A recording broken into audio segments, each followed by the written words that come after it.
In a small town called Zorah, there lived a man named Manuel and his wife.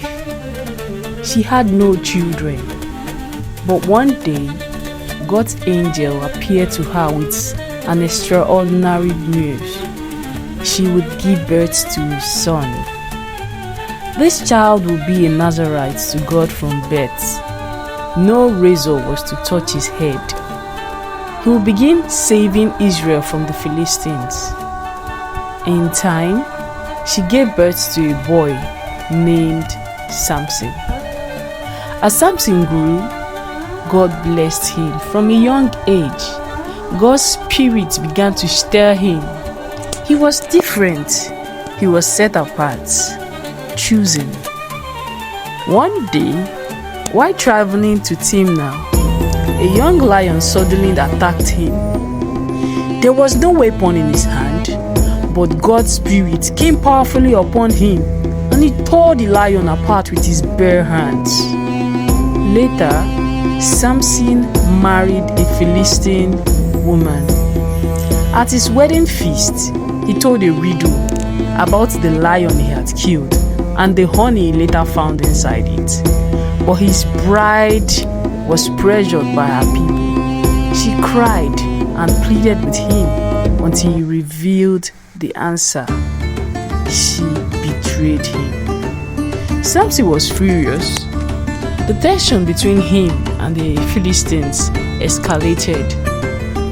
At another time, when the Philistine came against him, God's spirit empowered him again. With nothing but the jawbone of a donkey, Samson struck down 1,000 men. Afterward, exhausted and thirsty, he cried out to God, and God miraculously provided water. Even in his flaws, he knew where true strength came from. But Samson had a weakness: his heart.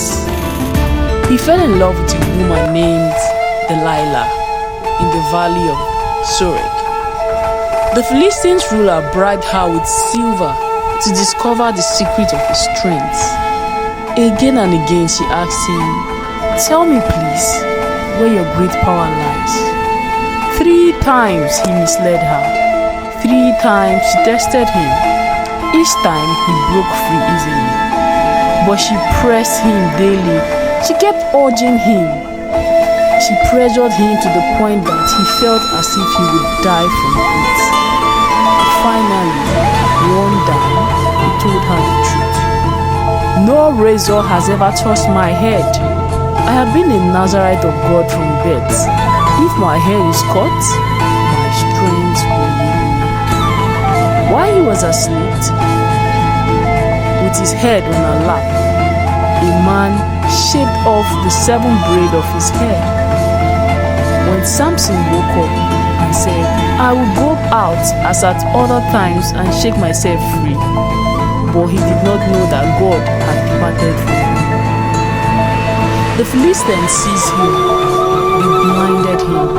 They bound him with copper feathers and make him grind grain in prison.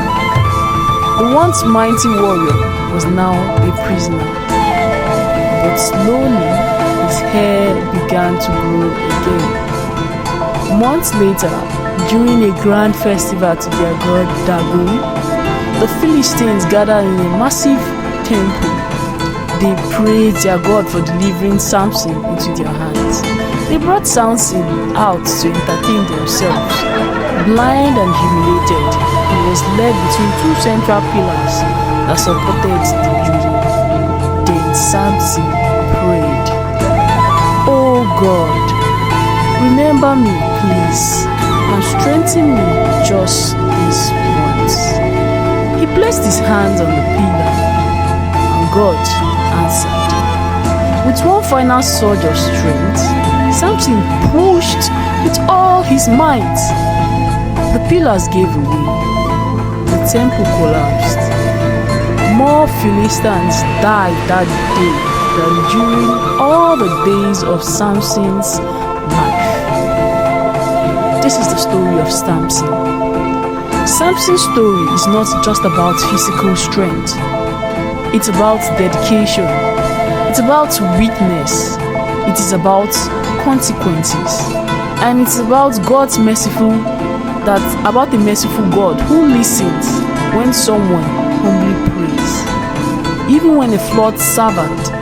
a flawed servant can be used when God turns his back on him.